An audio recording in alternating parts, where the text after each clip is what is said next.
साथियों, आप सभी का स्वागत है हमारे YouTube चैनल मैथ्स क्लास में।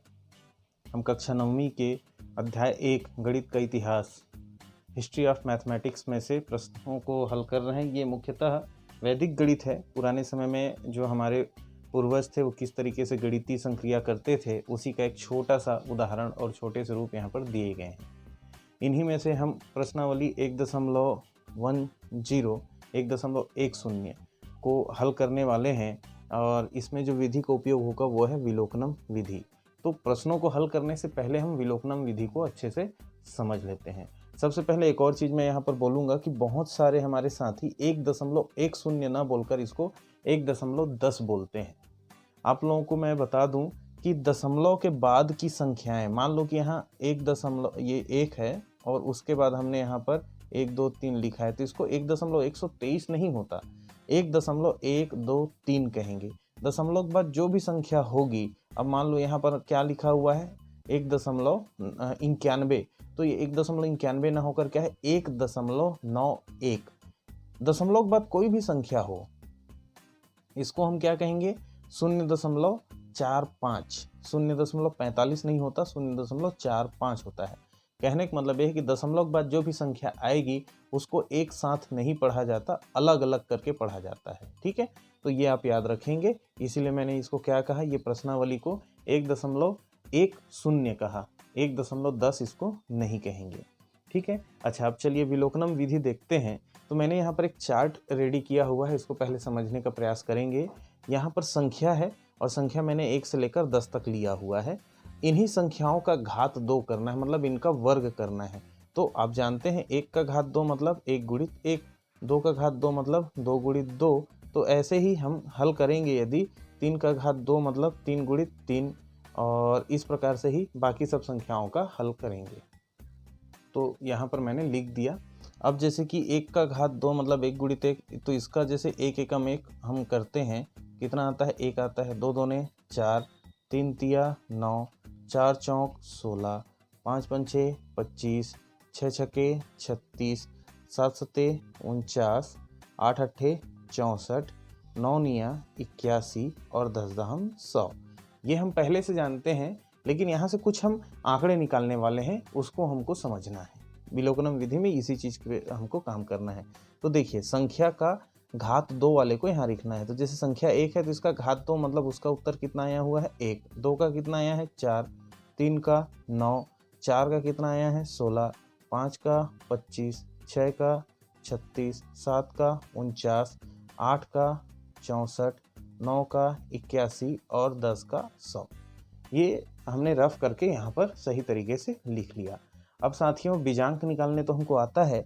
तो 1 का बीजांक तो 1 ही होगा, 4 का बीजांक 4 ही होगा, 9 का बीजांक 9 ही होगा, 16 का बीजांक कितना होगा 6 और 1 7, 25 का बीजांक भी 7, 3 और 6 36 का बीजांक हो गया 9, और ये होता है 49। 49 का बीजांक कितना होगा, 49 का बीजांक होगा 13, और 13 का फिर से बीजांक 4। क्यों? क्योंकि हमको एक अंक आते तक बीजांक निकालना होता है, आपको पता है। तो यहाँ पर आ जाएगा इसका 4।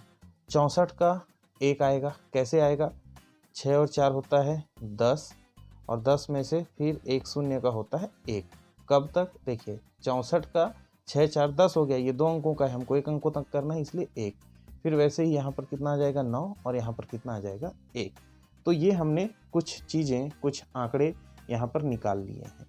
अब यहाँ से देखने वाली बात ये है कि हमारे पास जो वर्ग की इकाई संख्या है, ठीक है, ये वर्ग की इकाई संख्या। अब देखिए क्या क्या इकाई आया है। यहाँ पर तो एक ही अंक है, इसलिए इकाई 1 है। फिर उसके बाद 1 से 2 है क्या, कहीं पर नहीं है। 3 है क्या, यहाँ 4 है, 9 है, 6 है, 5 है, 6 है, 9 है, 4 है, 1 है, 0, मतलब 3 कहीं नहीं है, लेकिन 4 है, यहाँ भी है, यहाँ भी है। तो हमने लिख लिया 4। उसके बाद 4 के बाद कौन सी संख्या है, 4 के बाद यहाँ पर देखिए 5 है, 5 है। फिर इसके बाद कौन सी संख्या है साथियों, 6 है, यहाँ भी 6 है, तो आ गया 6। उसके बाद 7 है क्या, कहीं पर 7 कहीं नहीं है, इकाई में देखना है केवल, है ना। ये एक अंकों की संख्या है तो ये ऑलरेडी इकाई है, यहाँ पर इकाई और दहाई है, यहाँ भी इकाई और दहाई है, यहाँ इकाई दहाई है, इकाई दहाई, इकाई दहाई, ये इकाई दहाई, यहाँ इकाई दहाई सैकड़ा। तो हम इकाई को बस देख रहे हैं। तो यहाँ पर इकाई एक था सभी में, यहाँ भी एक आया है, यहाँ भी एक आया है। 4 है, यहाँ भी आया है, यहाँ भी आया है। 5 है, एक ही जगह पर आया है। 6 यहाँ पर भी आया है, यहाँ पर भी आया है। 7 आया नहीं है इकाई में, और उसके बाद 8 भी इकाई में कहीं नहीं है, और 9 आया है। 9 दो जगह पर आपको दिख सकता है, देख लीजिए, यहाँ पर भी है, एक ही जगह पर है, हाँ यहाँ भी है, 2 जगह पर 9 आया हुआ है। उसके अलावा और कोई संख्या हमको देखने के लिए नहीं मिल रहा है। एक मिनट साथियों, हाँ, तो हमारे पास जो संख्याएं मिली हुई हैं वो इस प्रकार है, 1, 4, 5, 6 और 9। ये है इकाई की संख्या। अब उसके बाद देखते हैं ये किससे आया हुआ है। ठीक है, ये किससे आया है, तो मान लेते हैं कि ये वर्ग की इकाई की संख्या है और ये इनके वर्गमूल की संख्या हम देखते हैं किससे आया है। मतलब क्या है, जैसे कि ये तो वर्ग में आया है ना, देखिए घात 2 मतलब ये वर्ग है, घात, यहाँ जो घात 2 है ये क्या है, वर्ग है, और ये क्या है, उसका वर्गमूल है। ठीक है, 4 का वर्गमूल 2, 9 का वर्गमूल 3, 1 का वर्गमूल 1, ये हमने 8वीं में पढ़ा है। यदि नहीं पढ़ा है तो समझ लीजिए, ये वर्ग संख्या जिससे बना होता है वो उसका वर्गमूल कहलाता है। जैसे 1 किसके बार बार गुणा करने से बना है, 1 से, तो 1 का वर्गमूल है 1, 4 का वर्गमूल है 2, 9 का वर्गमूल है 3, 16 का वर्गमूल है 4, 25 का वर्गमूल है 5, 36 का 6, 49 का 7, 64 का 8, और 81 का 9, और 100 का 10। तो इस प्रकार से यहाँ पर ये वर्ग की इकाई है, ये जो वर्ग बना है उसकी इकाई है, और वर्गमूल की संख्या ये 1 किसके कारण बना है, तो आप देख सकते हैं 1 के कारण बना है। ये जो वर्गमूल की संख्या है ये किसके कारण बना हुआ है, एक मिनट, ये 1 जो है, ये जो 1 है ये 1 के कारण बना है और 9 के कारण बना है। 1 के कारण बना है और 9 के कारण बना है, 2 कारणों से 1 बना है। 4 किसके कारण बना है, तो 4 किसके कारण बना है, 2 के कारण, देखिए 2 से 4 बना है, और किससे बना है, 8 के कारण बना है, 2 संख्याओं से बना है। और 5, तो 5 केवल 5 की वजह से ही 5 बना है, और 6 जो है 4 की वजह से भी बना है ना, और 6 की वजह से भी बना है। और 9, तो 9 भी 2 कारणों से बना है, 3 की वजह से और 7 की वजह से। थोड़ा सा, एक मिनट, कुछ प्रॉब्लम आ गया। तो यहाँ पर हम देख सकते हैं एक जो है, ये जो 1 है ये 1 के कारण भी आया है और 9 के कारण। देखिए 9 वाले में भी 9 का वर्ग करने पर भी 81 आता है, इसमें इकाई की संख्या 1 है, और 1 का भी वर्ग करने से 1 आता है, इसमें भी इकाई की संख्या 1 है। वैसे ही 4 कहाँ पर आता है, 2 का वर्ग करने से 4 आता है, और 8 का वर्ग करने से 64 आता है, जिसमें इकाई 4 है। वैसे ही 5, तो 5 केवल जो 25 है उससे लिया गया है, और वो किसके कारण आता है, 5 के कारण आता है। वैसे ही देखिए यहाँ पर भी 6 है इकाई में, यहाँ भी 6 है, तो ये 6 किसके कारण से आया है, 4 की वजह से, और ये जो है ये 6 की वजह से। उसी तरीके से आप देख सकते हैं 9 किसकी वजह से आता है, 3 और 9 की वजह से आता है। देखिए 3 के कारण, जो 9 है वो 3 की वजह से आता है और 7 की वजह से आता है। तो यहाँ से ये आंकड़े हमको मिले हुए हैं। अब इससे हमको क्या समझ में आता है, इसको आगे देखते हैं। इससे 3 बिंदु हमको मिलते हैं, 3 बिंदु हम समझने का प्रयास करते हैं। तो साथियों यहाँ पर मैंने लिख दिया है कि यहाँ से ये जो आंकड़े हैं इससे हमको क्या पता चलता है। तो इससे 3 बातें पता चलती हैं। देखिए, जिसके भी इकाई में 2, 3, 7, 8 होगा वो पूर्ण वर्ग नहीं बनाता। विलोकनम विधि का मतलब ही यही है कि संख्या को देखकर ही, सीधा आपने संख्या देखा, डायरेक्टली आपने संख्या देखा, और संख्या देखकर ही आपको बता देना है कि आप उसका वर्गमूल बनता है या नहीं बनता है। ये हमको चेक करके, देखते ही हमको बता देना है कि उनका वर्गमूल बनेगा या नहीं बनेगा। यही जो है विलोकनम विधि का तात्पर्य है। तो यहाँ पर हम देखते हैं विलोकनम विधि के लिए हमको और क्या इसमें कर सकते हैं। यहाँ कुछ उदाहरण है, इसको देख के इन्हीं की सहायता से हम अभी बताते हैं। तो यहाँ पर कुछ उदाहरण है, इसको हम देखेंगे। पहले देख लीजिए। पहला क्या है, यदि इकाई में 2, 3, 7, 8 इनमें से कुछ भी होगा तो उसका पूर्ण वर्ग नहीं होता। दूसरा चीज़, हम बीजांक निकालेंगे और बीजांक से देखिए यहाँ पर बीजांक क्या क्या आया है, 1, 4, 9, 7, 7, 9, 4, 1, 9, 1। मतलब यहाँ कहीं पर भी 2 नहीं आया है, 3 नहीं आया है, 5 नहीं आया है, 6 नहीं आया है और 8 नहीं आया है। तो जिनका भी बीजांक 2, 3, 5, 6, 8 होगा उनका पूर्ण वर्ग नहीं बन सकता। ये और ये तीसरा चीज़ हम समझेंगे अभी। तो ये दो चीज़ इनको देख के हमको पता चल गया। जैसे कि यहाँ पर देखिए ये 7567 है, तो इसके इकाई में क्या है, इकाई में संख्या 7 है, मतलब इसका पूर्ण वर्ग नहीं बनेगा पहले नियम के अनुसार। दूसरा नियम से आप बीजांक भी इसका चेक कर सकते हैं। देखिए बीजांक इसका क्या क्या हो सकता है, 7, 5, 6 और 7 को आपस में जोड़ेंगे तो यहाँ पर इसका आता है 7, 5, 12 और 12 और 6 18 और 7 हो गया 25 और 25 को आपस में जोड़ेंगे तो 2 धन 5 बराबर कितना आ गया 7। तो इसका बीजांक कितना आएगा 7। इसका मतलब क्या है, ये दोनों ही नियम के अनुसार इसका पूर्ण वर्ग नहीं हो सकता। अब इसका पूर्ण वर्ग आप निकाल के देखिएगा निकलता है या नहीं निकलता है। वैसे ही हम आते हैं अभी इस वाले प्रश्न के पास। यहाँ पर कौन सा प्रश्न है, ये 7568। तो इसमें भी आप देख सकते हैं कि इकाई में क्या कहा गया है, 8 होने से पूर्ण वर्ग नहीं होगा। तो इसको देखते ही हमको समझ में आ गया कि इसमें जो है पूर्ण वर्ग ये नहीं हो सकता। क्यों, क्योंकि यहाँ पर 8 है इकाई में। और दूसरा चीज़, इसका बीजांक निकालिए। तो इसका बीजांक निकालेंगे 7 और 5 12, 12 और 6 18 और 18 और 8 होता है 26। 26 में से फिर 2 और 6 हो गया 8, तो बीजांक कितना आ गया 8। मतलब इसका भी पूर्ण वर्ग नहीं निकल सकता। अब इसके बाद हम आते हैं 7569। तो यहाँ पर देखिए इकाई में क्या संख्या है 9, तो यहाँ पर तो नहीं है ऐसा, मतलब 9 का पूर्ण वर्ग हो सकता है। अब दूसरा क्या चेक करेंगे, इसका बीजांक। तो इसका बीजांक क्या क्या होता है, 7 + 5 + 6 + 9। तो 7 और 5 12 और 6 18, 18 और 9 हो गया 27 और 27 को आपस में जोड़ेंगे तो 9। तो यहाँ पर दिया है क्या 9, नहीं दिया है। मतलब ये है कि 9 ये दूसरे विधि से भी, पहले विधि से भी क्या है यहाँ 9 आया है, मतलब ये पूर्ण वर्ग होगा। और दूसरे नियम से भी क्या आया है कि इसका बीजांक 9 आ रहा है, मतलब ये पूर्ण वर्ग होगा।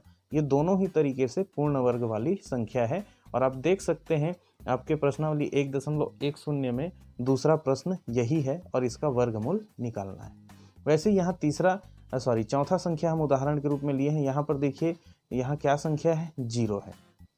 इकाई में क्या संख्या है, 0 है। तो मतलब इसका क्या हो सकता है, पूर्ण वर्ग हो सकता है। देखिए यहाँ 0 तो शामिल नहीं है ना, कहा गया है कि पूर्ण वर्ग नहीं। कौन सा पूर्ण वर्ग नहीं होगा, जिसमें 2, 3 या 7, 8 होगा तो। लेकिन यहाँ 0 है, मतलब ये पूर्ण वर्ग हो सकता है, इसलिए पहले नियम के अनुसार सही है। अब दूसरे नियम में हम चेक करते हैं, क्या कहा है कि इनका बीजांक क्या होगा, 7 + 5 + 7 + 0। 7 और 5 12 और 7 19 और 0 का 0, तो ये हो गया 19। और 19 को आपस में जोड़ेंगे तो कितना हो जाएगा 10, और 10 को फिर से आपस में जोड़ेंगे कितना हो जाएगा 1। तो इसका बीजांक कितना आता है 1। तो यहाँ पर क्या कहा है, बीजांक जो है 2, 3, 5, 6, 8 और इसका 2, 3, 5, 6, 8 यदि आता है तो भी वो पूर्ण वर्ग नहीं होता है।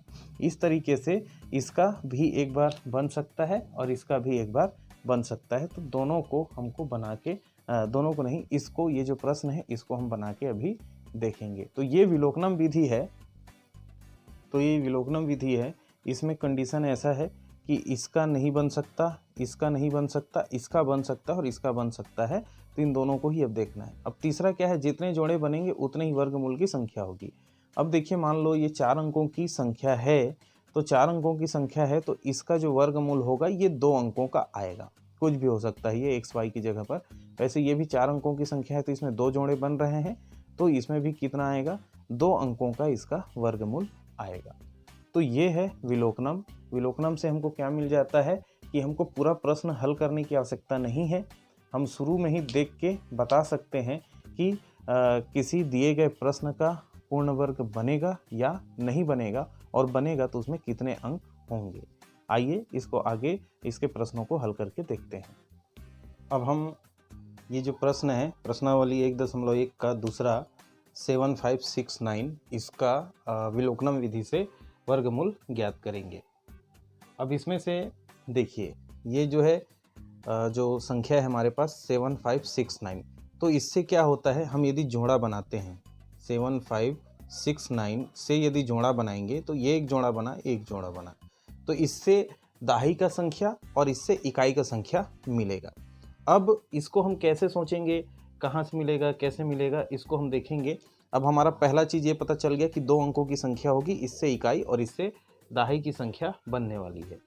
अब उसके बाद हम क्या करेंगे, यहाँ पर चेक करेंगे पहला कि ये जो हमारे पास संख्या है 75, तो 75 जो होता है इनमें से किसके आसपास का है। ये जो 75 है इससे हम एक संख्या निकालेंगे, तो यहाँ पर देखिए 75 किसके आसपास का है, तो 8 से ज़्यादा है 75, लेकिन 9 से कम है। तो 75 के लिए हम मान लेते हैं इसके अनुसार हमारे लिए जो दहाई का संख्या जो मिलेगा वो 8 मिलना चाहिए, 8 हम मान सकते हैं। तो यहाँ पर हमने 75 और 69 लिया, इसमें से 75 देख रहे हैं, इससे क्या होगा, दहाई का अंक निर्धारित होगा।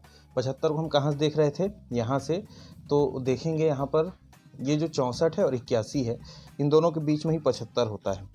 तो 81 किससे आया हुआ है, 9, तो 9 हम नहीं ले सकते। क्यों नहीं ले सकते, क्योंकि 75 है, 81 से डेफिनेटली कम है, लेकिन 64 से ज़्यादा है, तो हम एक बार 8 यहाँ पर ले सकते हैं।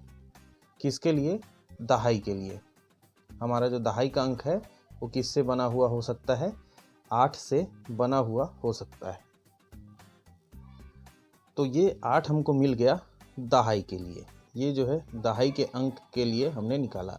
अब उसके बाद इकाई के लिए क्या हो सकता है, तो इकाई के लिए हमारे पास क्या अंक हैं, 69। तो 69 से मतलब नहीं है, हमको क्या देखना है, यहाँ पर इकाई के अंक में है 9, और 9 किससे आता है, 3 से आता है और 7 से आता है। तो यहाँ पर इकाई के अंक में हमको क्या रखने के लिए मिलेगा, 3 या 7। ठीक है, तो इस प्रकार, अब इसके नीचे आप लिखिएगा, मैं यहाँ बगल में लिख रहा हूँ, इस प्रकार संख्या हमारे पास क्या क्या हो सकता है, ये जो संख्या संभावना पे 83 या 87 होगा। ठीक है, मतलब 75,7569 का जो वर्गमूल है 83 या 87 में से कोई एक होगा। लेकिन ये कैसे कंफर्म करेंगे, तो तीसरा स्टेप या फिर हम एक वो देखते हैं, स्थिति की 83 या 87 के बीच में एक संख्या 83 एवं 87 के मध्य संख्या हम मान लेते हैं 85 है। ठीक है, तो 85 का वर्ग करके देखते हैं। 85 का वर्ग बराबर, 85 का वर्ग करने से हमको क्या मिलेगा, एक बड़ी संख्या मिलेगी। उससे हम चेक करेंगे कि ये जो संख्या है, प्रश्न का जो संख्या है वो ज़्यादा है या कम है। यदि ज़्यादा होगा तो 87 उत्तर होगा, और यदि कम होगा तो 83 उत्तर होगा। क्यों होगा, इसको देखते हैं। पहले तो 85 का वर्ग करेंगे तो क्या आएगा, एकाधिकन पूर्वेण विधि से हम जानते हैं 85 का घात 2 करने से 8, मतलब ये क्या होता है, 85 घात 2 मतलब 85 गुणित 85। तो इसका मतलब क्या हो गया, इसको हम एक बढ़ा देते हैं 9, 9 8 72 और 5 5 6 25। ये हमने एकाधिकन पूर्वेण से देखा है। तो कितना आ गया, 72, 7225। और यहाँ जो हमारा प्रश्न है वो कितना है, 7569। तो इससे तुलना करने पर हमको क्या पता चलता है कि जो 87 होगा, 87 हमारा उत्तर होगा। क्यों होगा, देखिए 85 जब 7225 है, 85 का घात जब 7225 है, तो 84 का घात 2 7225 से कम होगा, 83 का घात भी 7225 से कम होगा, और हमको प्रश्न क्या मिला है, 7569। तो जब 85 से हमने चेक किया तो ये तो इससे कम है, तो जो उत्तर होगा वो क्या होगा, 85 से आगे का होगा, तो 85 से आगे का उत्तर क्या होता है? 87 होता है। ठीक है, यदि समझ में नहीं आया है फिर से एक बार हम देखते हैं। हमारे पास क्या है, 7569 है। इसको हमने देखा जोड़ी बनाया तो 2 हिस्से हुए, तो इस हिस्से से दहाई और इस हिस्से से इसकी सहायता से इकाई हमको निकालना है। तो हमने दहाई के लिए देखा यहाँ 75 है। इस सारणी में से हम जाके देखते हैं कि 75 किसके आसपास आता है। तो 75 जो है 8 के आसपास आएगा, क्योंकि 8 64 है और इससे आगे 81 आता है 9 के लिए। तो 75 के लिए 81 बड़ा हो जाता है और 64 चलेगा, इसलिए हमने दहाई की जगह पर क्या ले लिया, 8। अब इकाई के लिए हम देखेंगे 69 में से हमको इकाई निकालना है। तो पूरे संख्या से तुलना करने की जरूरत नहीं है, केवल इकाई की संख्या को हम देखेंगे। इकाई की संख्या क्या है, 9। तो 9 किससे किससे आता है, 3 से आता है देखिए, और किससे आता है, 7 से आता है। ठीक है, दोनों जगह पे 9 आया हुआ है इकाई में, इसलिए हमारा जो इकाई का संख्या होगा वो क्या होगा, 3 या 7 होगा। इस प्रकार से इसको दहाई और इसको इकाई लिखेंगे तो हमारा जो उत्तर होगा वो क्या होगा, 83 या 87 हो सकता है। ठीक है, लेकिन अब हमको कैसे तय करना पड़ेगा कि 83 या 87 में से कौन सा होगा?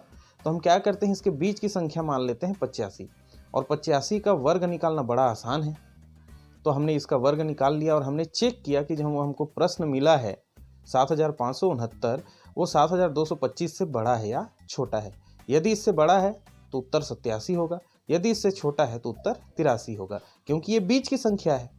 और बीच की संख्या से ही हमको पता चलेगा कि आने वाला संख्या जो प्रश्न है वो बड़ा है या छोटा। तो देखिए इसका आता है 7225, जो कि 7569 से छोटा है। तो इसका मतलब क्या होगा, 7569 का वर्गमूल 85 से बड़ा होगा। तो 85 से बड़ा में मतलब क्या आ गया, उत्तर 87। तो इस प्रकार से हमने क्या किया, 7569 का जो है विलोकनम विधि से वर्गमूल निकाला है। हालांकि ये वीडियो थोड़ा सा लंबा हो गया है, लेकिन इसमें विलोकनम विधि भी शामिल है और प्रश्न का उत्तर भी शामिल है। तो इसको आप अच्छे से देख लीजिएगा और इसकी सहायता से और भी प्रश्न बनाने की कोशिश कीजिएगा। तब तक साथियों अपना ख्याल रखिए, स्वस्थ रहिए, मस्त रहिए और गणित बनाते रहिए। धन्यवाद।